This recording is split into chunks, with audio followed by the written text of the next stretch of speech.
Hi, I'm Kyle from the Distilled Man. Have you ever noticed how we always celebrate new technologies and novel ways of doing things? Change is exciting, but after that excitement wears off, we have to ask ourselves, does this actually make our lives better? Sometimes more, bigger, better isn't actually better. Occasionally we find that we actually got it right the first time, or at least pretty close. So up next are 5 classic things that I think are still better the old-fashioned way. Real quick, I want to give a big thanks to OneBlade for sponsoring this video and for supporting the Distilled Man. Number 1, writing handwritten notes. So there's no doubt that communication tools like email, IM, and text have made it a lot easier and faster to keep people updated, to share ideas, and to maintain relationships. But in many ways, those technologies have also made communication less personal. The ease of writing an email versus writing a letter makes it easier to be sloppy and not be fully present while you're doing it. And that's why I think writing handwritten letters and notes is even more important than ever. First of all, it's impossible to copy and paste a handwritten letter. So even if your note is 3 to 4 sentences long, for the recipient, it's a very special thing because it shows that you gave your undivided attention, even if just for a minute, just for them. So a few years ago, my friend Kyle Boriston, who in addition to having an awesome first name, also has another great site in the man space called Mantelligence. He came to a holiday party of mine, and a couple days later, my wife and I got this card in the mail, and it was a thank you note. And it was only 3 sentences long or something like that. But the fact that he took the time to write it down on a card and then mail it physically just made it way more memorable and classy. Immediately I thought, damn, it was bad enough that all the single ladies at the party wanted to jump him, and now he has to go and do this? Frickin' overachiever. No, but seriously, that old school personal touch of writing a handwritten note is something that can't be replicated by any kind of electronic communication. Number 2, traditional wet shaving. Have you ever noticed with mass market cartridge razors, they're always coming out with some new model, and everything's always about like extra blades, more whiz bang, more. Get our newest cartridge razor system. It's the Millennium Falcon Goose Maverick. It's got 16 blades and it can simultaneously take care of your stubble, trim your eyebrow hair, and take care of the pesky weeds in your garden. The thing is, when it comes to shaving, more blades are rarely better. Think about it. If you go to get a shave from a professional barber, what do they use? A single blade. Why is that? Because if done well, that can actually give you a closer and more precise and more comfortable shave. So even with a multi-blade cartridge razor, it's usually one blade that's actually doing the heavy lifting of cutting the hairs. And for the most part, the other blades are just sort of scraping against the skin, causing unnecessary redness and irritation. Old school safety razors are great for getting a close shave, but they can be a little intimidating and sometimes they can take a little bit of time getting used to. So a company called OneBlade has just introduced a razor system that helps preserve the simplicity and precision of a single blade shave. They've also added a few features that help incorporate some modern comfort and forgiveness. It took them about 2 years and about 1,000 prototypes to come up with the one blade system. And after deconstructing tons of other razors, they found that the one thing that cartridge razor had right was actually the pivoting head, because it can actually help the shave be better and safer and closer because of the way that it contours to your face. So the result is a single blade razor that's actually really easy to use and gives you a really extremely close and smooth shave without the aggressiveness of the extra blades that can sometimes cause razor burn and ingrown hairs. When OneBlade originally launched, they had a model called the Genesis, which was very well regarded, won a bunch of awards, but it was also a bit pricier, around $300 to $400. But now they have a new model called the OneBlade Core, which is a bit more reasonably priced, around $50.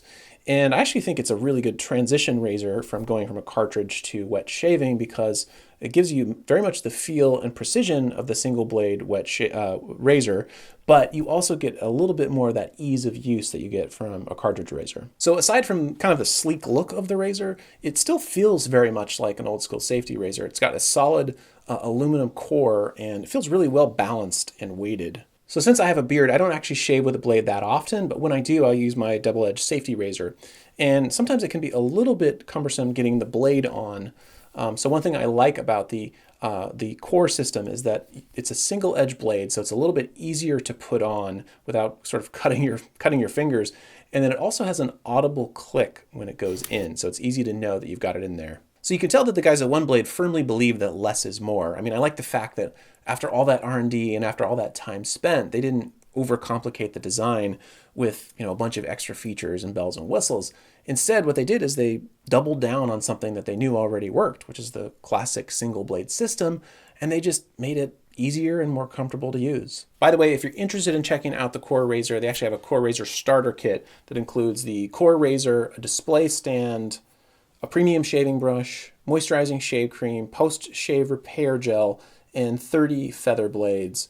And it's about $125, including shipping. Number 3, real FaceTime, not just FaceTime. Now, being able to chat with someone and see their face across the country or even across the world in real time is pretty great, but it's still no substitute for good old-fashioned face-to-face time. Now, this is true in your professional and your personal life. I remember when I worked in advertising, I discovered that I could get more done with clients in a 2-hour face-to-face meeting than in 2 weeks over phone or via email. Was it because they just liked having me around? Well, as I mentioned in another video, it probably didn't hurt that I used to bring donuts to the office all the time. Donuts are like kryptonite for marketing executives. Anyway, the reason why we got so much done when I was there in person is that me being there physically removed all the friction to communicate with me.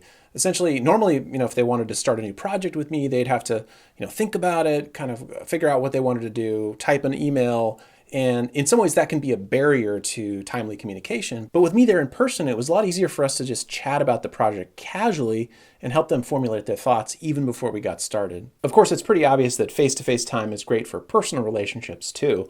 That's why sometimes it's easier to rekindle an old friendship by spending a long weekend together, just 48 hours of concentrated in-person time versus, a series of Skype calls or IM or other electronic communication. Partly it's because it's much easier to read the nuances of each other's body language, but also being there in person forces you to give your undivided attention so you can really fully focus on the other person. So as good as video chat technology is, it's still no substitute for genuine FaceTime. Number 4, photos that you can hold in your hand. So I'll be the first to admit that digital photography is a huge advancement and by and large a really great thing. Back in the day, I had a Kodak disc, and it was a great camera, but I remember I had to be really choosy about how I was going to use those 24 exposures. 24, it's crazy, right? I mean, some of you probably take more selfies than that before 10 a.m. So being able to take like 1,000 photos and not pay for film is huge. But here's what I do miss about old school photography: having physical prints. So right now, we take tons of photos all the time, but where do those photos usually end up? Besides the few that get posted on social media, the bulk of them probably go into folders on our hard drives where we very rarely actually remember to scroll through them unless we're lucky enough to create one of those snazzy animated screensavers. But that's nowhere near as good as having physical photos on display, either in a frame or in an album that you can flip through while sitting on the couch.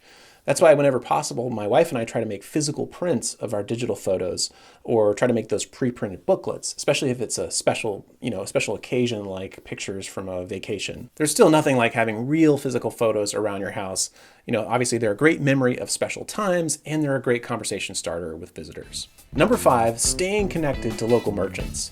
Now, being able to buy stuff online is a lifesaver. First of all, it makes Christmas shopping way easier. I also recognize that I have a Pavlovian addiction to buying books on Amazon and that I can actually feel my pulse elevate slightly when my thumb hovers over the buy now with one click button on the Amazon app. And then again, when I see that smiling yellow package on my doorstep. But there's definitely something lost in not patronizing local stores. First of all, there's that relationship that you miss out on. How great is it to walk into a place and have, get that norm treatment from Cheers, where everybody knows your name. Also, before we relied on a snazzy computer algorithm to give us that recommendation of you might also like blah, that information used to come from a real life store clerk, which meant you actually had to talk to someone when you were shopping, but that interaction and that perspective was part of the whole experience. Aside from the personalized attention, you often get a better overall experience and better product from shopping with a local merchant too. For example, if you go to a butcher where they do whole beast butchery, often that butcher can tell you not only how fresh the pork chops are, but they can tell you, where that pig lived and then when it was actually slaughtered. So even though sometimes it seems like newfangled things are automatically better and that more is more, sometimes that's just not the case. What other classic things do you think are still better the old-fashioned way?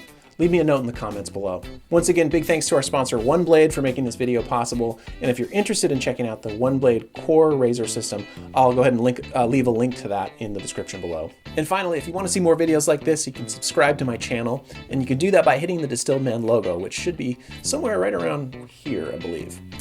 Thanks again for watching, and I'll see you soon.